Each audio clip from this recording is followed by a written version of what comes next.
오늘 우리에게 주신 말씀은 사도행전 19장 8절에서 20절까지 말씀 저와 한 절씩 교독하시겠습니다.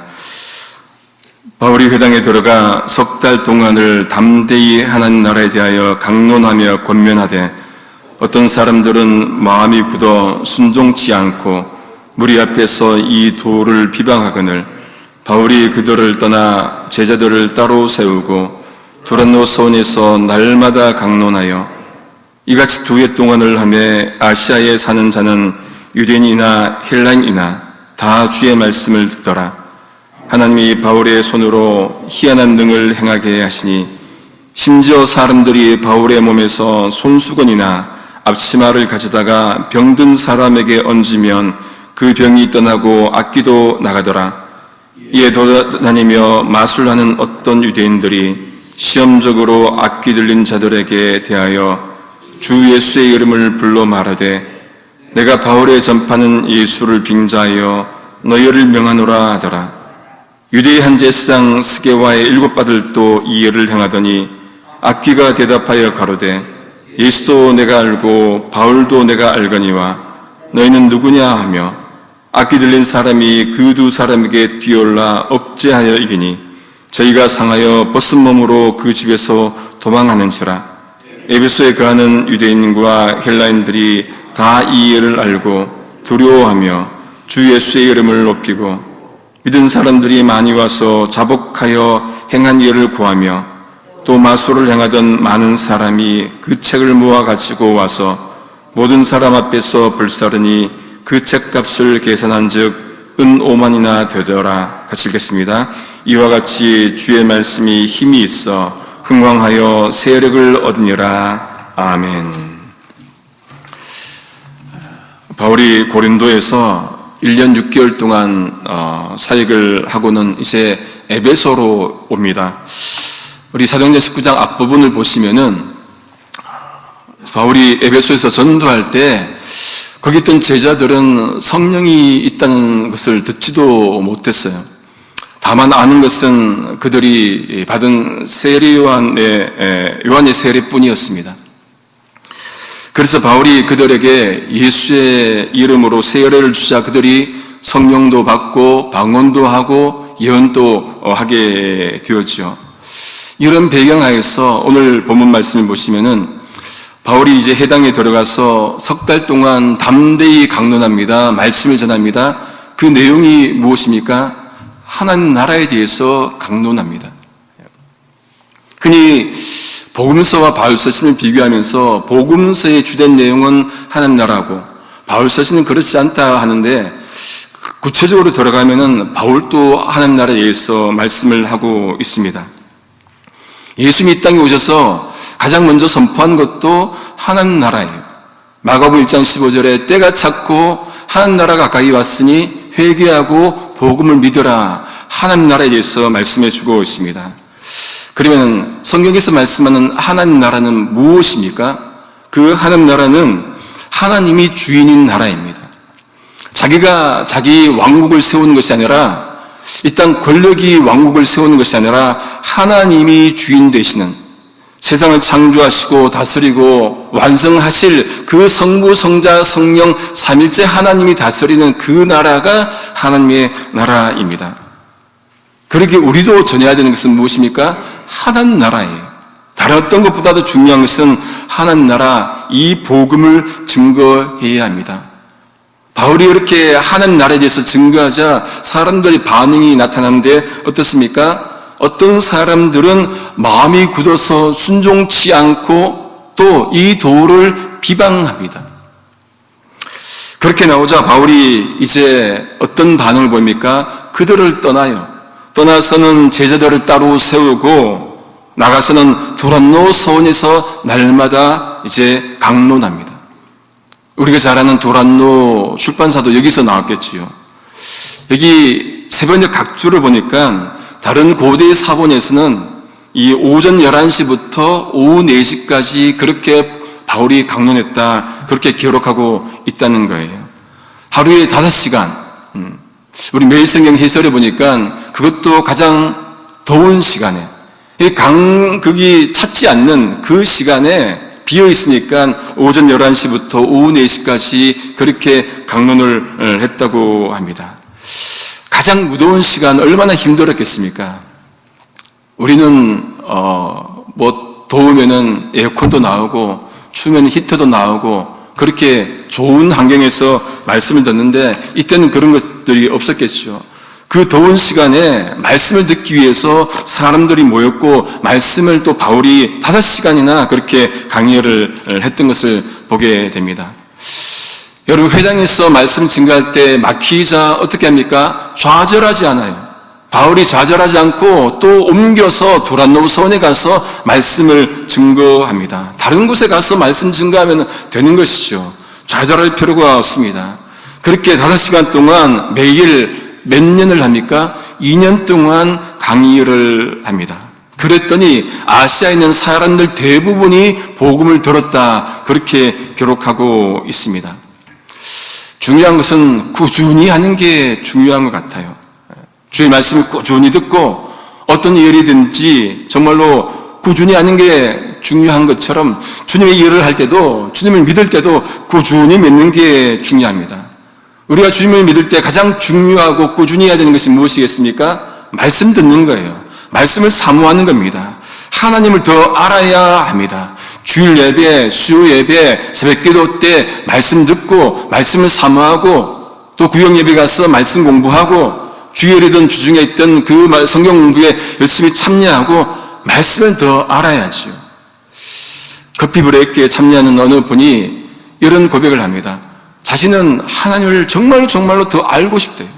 정말로 너무 알고 싶다는 그 간절한 마음을 표현하더라고요. 열심히 준비해서 오십니다. 여러분, 우리도 말씀에 대한 사모함이 있어야 돼요. 갈급함들이 있어야 됩니다.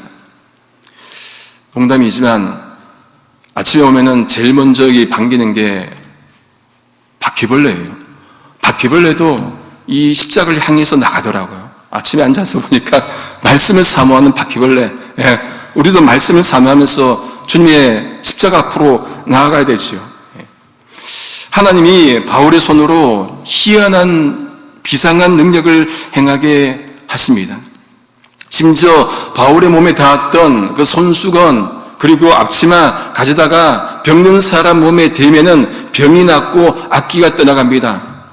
이적이지요. 우리 수요 예배 때 한동안 기적 시리즈를 했지 않습니까? 바울도 또 많은 사람들도 이적을 행했습니다. 이적을 보면서 여러분 2가지를 기억을 하셔야 됩니다. 첫째, 바울이든 누구든 사람이 이적을 행한 것이 아니에요. 하나님이 성령이 사람을 통해서 했기 때문에 여러분 사람이 높이서는 절대로 안 되겠죠. 베드로도 왜 나를 주목하느냐 했지 않습니까? 사람을 높이지 않는 것, 하나님만 높여야 되는 것이 우리가 이적을 통해서 배우게 됩니다. 또 하나, 바울이 행하고 사람들이 행한 이적을 일어나지 않았다고 말하는 그것도 맞지 않는 거예요.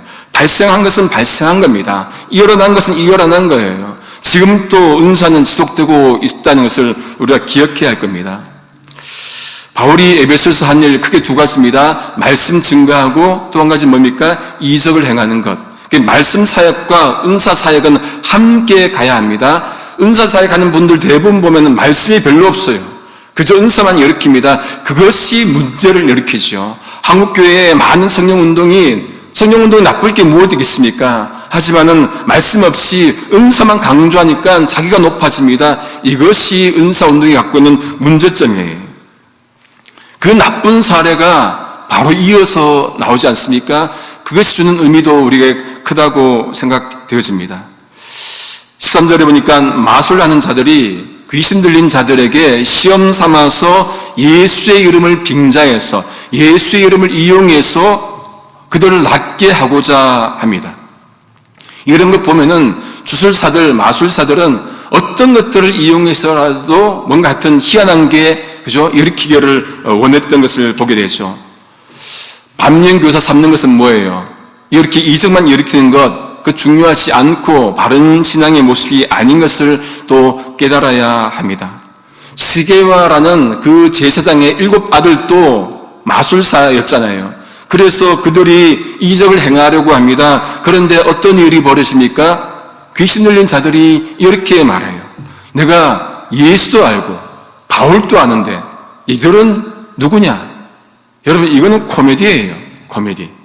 귀신 들린 자들도 소위 말하는 진짜와 가짜를 알아보았던 것들이죠. 보니까 마술한 자들 가짜예요. 가짜를 알아본 거예요. 그러니 내가 예수도 알고 바울도 아는데 니들 누구냐? 니들 가짜야. 그 말을 하는 것이죠. 가짜가 진짜를 이용해서 뭘 합니까? 돈벌이를 하는 거예요. 여러분, 진짜가 들어와야 됩니다. 진짜 신앙이 우리 속에 있어야 합니다.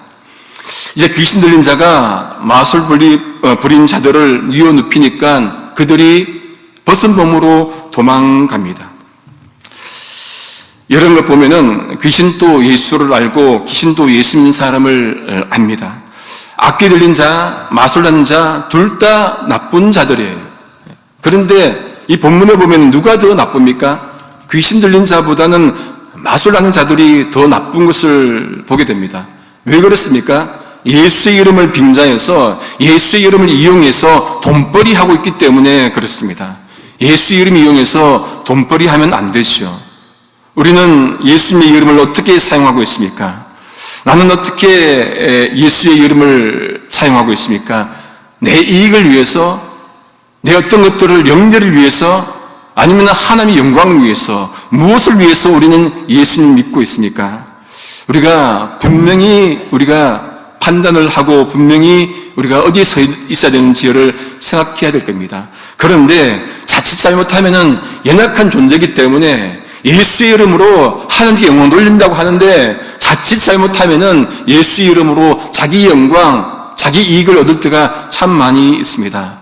죄인이기에 그래요. 그러니 늘 깨어 있어서 조심해야 합니다. 이제 에베소에 가던 유대인과 헬라인들이 이 일을 보고는 어떻게 합니까? 두려워서 모두 주 예수의 이름을 높입니다. 그리고 여기저기 사람들이 와서는 자기들이 행했던 일들을 고백하고 자백합니다. 정확히 그 내용들이 나와 있지는 않지만은 추측해 보건대 이들도 예수의 이름으로 마술을 행했기에 와서 자백했겠지요. 심지어 마술하던 자들이 그들의 책을 모두 불사릅니다. 그 책값이 은 5만이나 되었다고 한 것이죠. 여러분, 마술하는 자들에게 그 책은 돈벌이 책이잖아요. 그 책 가지고 보고 또 마술하고, 근데 그 책을 이제 태운 거예요.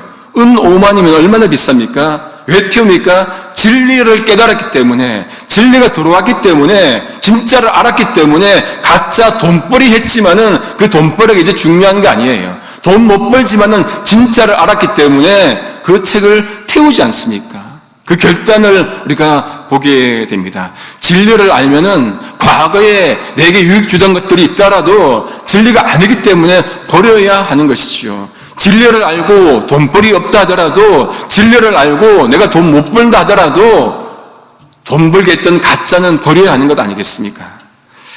말씀의 능력이 사로잡히니까 과거에서 벗어납니다. 바울이 빌립보 3장 7절에서 9절 상반절에 이렇게 고백합니다. 그러나 무엇이든지 내게 유익하던 것을 내가 그리스도를 위하여 다 해로 여길 뿐더러, 유익하던 모든 것들을 예수 그리스도를 위해서 다 해로 여긴다고 고백합니다. 또한 모든 것을 해로 여김은 내 주 그리스도 예수를 아는 지식이 가장 고상하기 때문이라.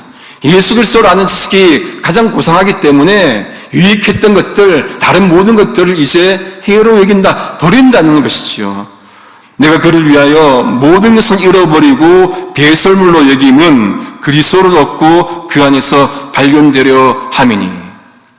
그동안 귀하게 했던 것들을 잃어버리고 배설물로 버려야 무엇을 얻습니까? 예수를 얻는다는 얘기예요. 가짜를 버려야 진짜를 얻는 것 아니겠습니까? 가짜가 가득 차 있는데 어떻게 진짜가 들어오겠습니까? 진짜가 들어오니까 가짜가 아무리 유익하다 하더라도 버리는 거예요. 왜? 진짜를 맛봤기 때문에. 오늘 우리를 사로잡고 있는 것이 무엇입니까? 과거의 습관입니까? 진짜로 우리가 거듭났다면, 변했다면 버려야 합니다. 버린 증거가 우리 속에 있어야 합니다. 이렇게 했더니 주님 믿는 백성들이 흥왕합니다. 우리 20절 말씀을, 마지막 20절 말씀을 같이 한번 읽겠습니다. 시작. 이와 같이 주의 말씀이 힘이 있어 흥왕하여 세력을 얻으니라. 아멘. 이 말씀에 대한 해설서를 보니까 힘이 있어를 이렇게 해설했더라고요. 이 힘이 있어는 마술의 마법의 능력과 대조하는 말씀의 능력이다. 마법이 지배하고 마술이 이제까지 힘이 있었는데 그러지 않고 말씀의 능력이 있어서 힘이 있다. 그렇게 해설을 합니다. 또 세력을 얻으니라. 이거는 이 귀신이 제사장 스게야의 7 아들을 눌러서 이기잖아요. 그때 썼던 표현 눌러 이기니 억자에 이기니 이스키오라는 그 헬라어와 같은 단어라는 거예요. 그러니까 요약하면은 말씀이 마법을 눌러 이겼다는 것. 말씀이 마법을 이겼다는 말씀의 능력을 말씀을 하는 것입니다.